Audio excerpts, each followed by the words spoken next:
Manipuri Wari Pambi channel mayambu taram noksari Manipuri Wari Pambi channel asida mamangda hapsakiba Echagi Thawaido haina mingthonba horror story adugi anisuba aroiba part ado miyamda amuk kudol tamjari mamangda lanthoksakiba Echagi Thawaido hairiba mayamna ngaihaktang pothabada nungainnabgidmk bhapna sagatuna aibana ijaba warimacha sigi aroiba tangkak ado amuk taminarasi asumna Rajeshna mahakki masanupi ahal ado kamdauna laikidabage haibagi wari ado sitnana maiba aduda lirammi maibaduna wari pumnamak taraba matungda angang asida changliba Thawai apumbi ase tanthoknanabagidmak Rajeshta haire maiba aduna lai khurambada changadoriba polamsing ase nangna langge haibra natraga aibu langlao haibra haina Rajeshta hanglammi Rajeshna ojamaiba aidi ichanupi asi thadokuna chathokpada kaya nungaigadauba mande aduna ojamaibada ai sel khara kuchinazarage ojamaibana changadaba polamsing ado sunanaba amata watana loina langbiro haiduna Rajeshna ojamaiba aduda lupa 5,000 pirammi maibadusu harauna lakadoriba thangji numit asida Thawai apumbi ase magi masadagi tanthokrasi aduna nang numit ase yaudriu faubadi nachanupi ase yamna cheksinna nakoina senaduna laigadabani hairamlaga maibado chatkre Rajesh mama saki amadi mahakki nupina masanupi Victory bu yamna tupna senaduna laire masanupi ado karigumba kandasu wakhal tana mausagum adum ngang sangnaba yai adubu karigumba kandasu angang masadauna hektamak taurai haujikki Victory ado punna mapaga ahing tuminai mamaga mabokana makhada pathaduna angang adubu senabada makoi pumnamak ado ahing amata nungthi nungaina tumda saraktaba numit nini humni hairakle nongma numidang amani Rajeshna mikap thorakbada masanupi ado mahakki manakta leiramdari aduga saksanglamda ising kanbagi khonjel kharasu tai polik chakhaibagi khonjel kharasu tai pudakta mana magi nupi amasung mamabu haudoktuna masanupi leiramdabagi pawado haibada makoina saksanglomda ising haiba kanbagi makol tai haiduna saksanglamda parap changsin khebada makoigi saksangda thamliba blaita hapliba ising singado haiduna kanduna irujaduna leirammi saksang adusu umtau kaure isingna parap Rajeshna changsin khiduna masanupi adugi makul ado faraga ising kalliba patra ado makhada thadaramlaga masanupi ado pamduna thangdoraklammi mamana ka ado pudakta taithohaure Rajeshna magi nupida angang adugi firol amdang puraknanaba hairammi firol hongdokpiduna makoigi tumpham ka tana amuk puduna lakle masanupi adudi irujage baba irujage ising kanbi sanage irujage haiduna haujiksu kanna kapli angang ado themna makoi kanasu tumna dare nongan khibasu khanghaudare ngasi sagol sel numitni maibaduna lake hairamba numitto thangji numittani sumnadagi numit nini dangairabani mama sakina Rajeshta hairaklamni ima ibungo nangi maibadubu lakadoribra natraga paisa mayamdo paisilaga tumil laikhraba jalane amuktadi unaru chodana Rajeshna ima adugumba hainagiba wa ngaktaba miyoi nate adugi maibado mayamna sakhangba Manipurgi mafam kayadasu layengba koisa chaliba miyamna masakhanglaba mine adumna tawroida unarudrabasu yanida ai angang se thadokuna koisa chatpasu pamde soidana lakchanida mama sakina hoi phare adudi aine ngakta pothage garang aing sunungthi nungaina tumde ai ngakta pothage na hoi angang se ngakta senau hairamlaga magi kada sangkhirami Rajesh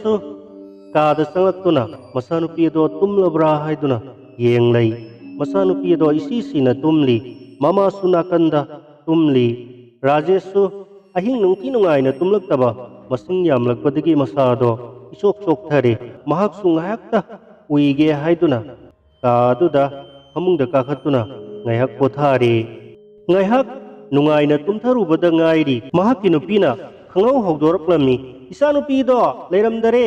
isanupi leiramdare haiduna hawdoklakpada Rajesh mit khangsing singduna hawgatluna masanupi bu koithi thirammi makoi khudingmakna yenakha lukha saksang amadi ka sangduna koithi thirammi adubu masanupi ado leiramdare makoina koithi thirakpada mamaida Rajeshna washroom lomda changlakpada masanupi Victoria do nok tuna makoigi sawara dudagi sing tharduna nungaina phamduna irujaduna leirammi Rajeshna khudakta sawara do muthalami aduga mahana machanupibu pamduna puge tawrakpada mahakku khangin inthuramlaga kanna nok tuna chenkhirami mahaksu tanaraklami parap chelaklaga makoigi thongal mayada hauriba u pambi aduda parap ka khirami matawaduda Rajeshna mahakki nupi amasung mamabu kaurami mama bababu nungsidrabro haiduna mahaksu u mathakta kakhalangami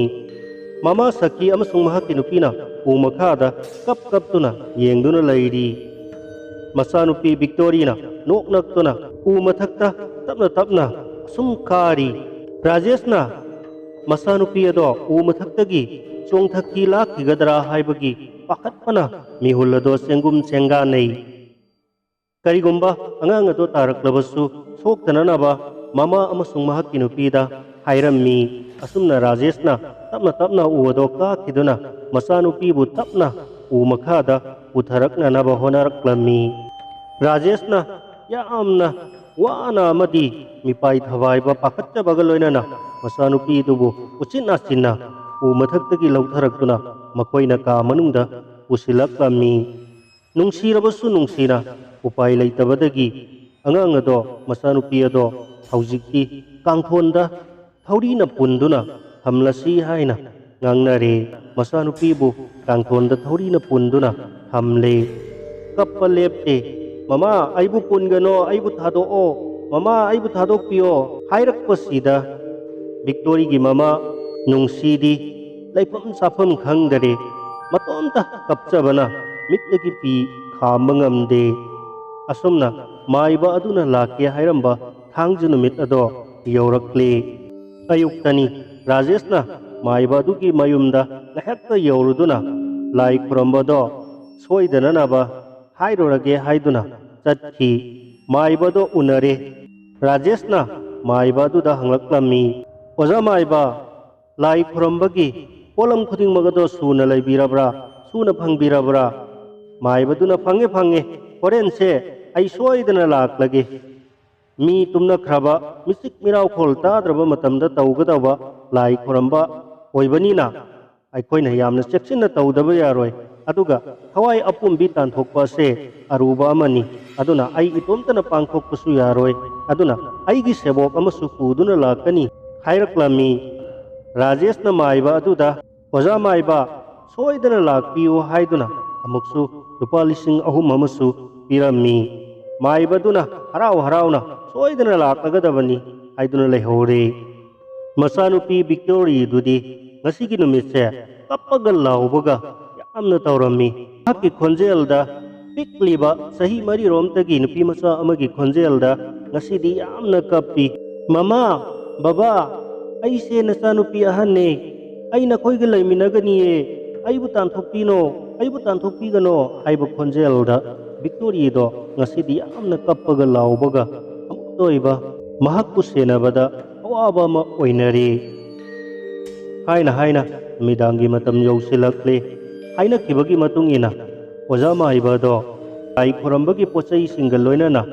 mahakki sebok amaga lakminare ngahaktang lai khurambagi matam ase watli misik mirau khol tadraba numidang pung 12 muk tarakpa adaida taubuna khwaidagi hena fagani haibadagi matam ado yaurakpa ngaiba oina maibaduna makoina tawgadaba thabaksing tathok tasin taunaduna laire ꯃꯆꯥꯅꯨꯄꯤ victory ꯑꯗꯨꯁꯨ ꯀꯞꯄ ꯂꯥꯎꯕ ꯈꯣꯟꯖꯦꯜꯁꯦ ꯍꯦꯟꯅ ꯍꯧꯅ ꯀꯟꯈꯠꯂꯛꯏ꯫ ꯃꯥꯏꯕꯅ ꯑꯉꯥꯡ ꯑꯗꯨꯒꯤ ꯃꯆꯤꯟ ꯑꯗꯣ ꯐꯤ ꯑꯃꯅ ꯄꯨꯟꯅꯅꯕ ꯍꯥꯏꯔꯛꯂꯝꯃꯤ꯫ ꯅꯠꯇ꯭ꯔꯒꯗꯤ ꯃꯍꯥꯛꯅ ꯌꯥꯝꯅ ꯀꯟꯅ ꯂꯥꯎꯕ ꯈꯣꯡꯕ ꯇꯧꯔꯒꯗꯤ ꯌꯨꯝꯂꯣꯟ ꯀꯩꯔꯣꯟꯅꯕꯁꯤꯡꯅ ꯇꯥꯔꯒ ꯀꯩꯗꯧꯔꯒꯦ ꯍꯥꯏꯅ ꯆꯪꯅꯔꯛꯄꯁꯨ ꯌꯥꯏ꯫ ꯑꯗꯨ ꯑꯣꯏꯔꯕꯗꯤ ꯑꯩꯈꯣꯏꯅ ꯇꯥꯟꯊꯣꯛꯀꯗꯧꯔꯤꯕ ꯊꯋꯥꯏ ꯑꯄꯣꯝꯕꯤꯁꯦ ꯃꯥꯏ ꯄꯥꯛꯅ ꯇꯥꯟꯊꯣꯛꯄ ꯉꯝꯂꯣꯏ ꯍꯥꯏꯕꯗꯒꯤ ꯃꯆꯥꯅꯨꯄꯤꯒꯤ ꯃꯆꯤꯟ ꯑꯗꯣ ꯐꯤ ꯑꯃꯅ ꯆꯦꯠꯅ ꯄꯨꯟꯁꯤꯜꯂꯦ꯫ ꯅꯨꯃꯤꯗꯥꯡ ꯄꯨꯡ 11 ꯇꯥꯔꯦ꯫ ꯂꯥꯏ ꯈꯨꯔꯝꯅꯅꯕꯒꯤꯗꯃꯛ ꯁꯦꯝ ꯁꯥꯔꯦ꯫ ꯃꯥꯏꯕ ꯑꯗꯨꯅ ꯂꯥꯏ ꯈꯨꯔꯝꯕꯒꯤ ꯄꯣꯠꯆꯩꯁꯤꯡ ꯑꯗꯣ ꯐꯖꯅ ꯁꯤꯜ ꯂꯥꯡꯗꯨꯅ ꯀꯔꯤꯅꯣ ꯁꯣꯜꯂꯤ꯫ ꯑꯗꯨꯒ ꯃꯍꯥꯛꯀꯤ ꯁꯦꯕꯣꯛ ꯑꯗꯨꯅ ꯈꯨꯠꯇ ꯂꯥꯏꯔꯤꯛ ꯑꯃ ꯄꯥꯏꯗꯨꯅ ꯃꯍꯥꯛꯀꯤ ꯑꯣꯖꯥ ꯑꯗꯨꯕꯨ ꯁꯦꯟꯅꯔꯤ꯫ ꯃꯥꯏꯕꯅ ꯍꯥꯏꯕꯒꯤ ꯃꯇꯨꯡ ꯏꯟꯅ ꯂꯥꯞꯇꯛꯅ ꯔꯥꯖꯦꯁꯅ ꯃꯆꯥꯅꯨꯄꯤ ꯚꯤꯛꯇꯣꯔꯤ ꯑꯗꯨꯕꯨ ꯃꯃꯥ ꯑꯃꯁꯨꯡ ꯃꯍꯥꯛꯀꯤ ꯅꯨꯄꯤꯅ ꯀꯟꯅ ꯐꯥꯗꯨꯅ ꯊꯝꯂꯤ꯫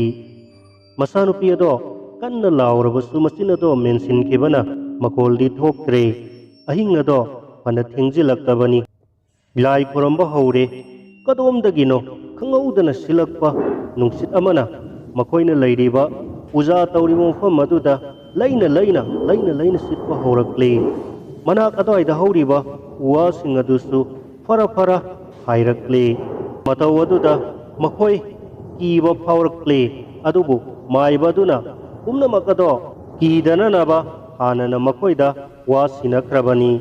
ꯈꯨꯗꯛꯇ ꯃꯆꯥꯅꯨꯄꯤ ꯚꯤꯛꯇꯣꯔꯤ ꯑꯗꯣ ꯍꯧꯒꯠꯂꯛꯂꯒ ꯄꯔꯞ ꯆꯦꯜꯂꯛꯇꯨꯅ ꯎ ꯑꯗꯨꯗ ꯀꯥꯒꯦ ꯍꯥꯏꯅ ꯇꯧꯕꯗ ꯔꯥꯖꯦꯁ ꯑꯃꯗꯤ ꯃꯈꯣꯏ ꯃꯌꯥꯝ ꯆꯪꯗꯨꯅ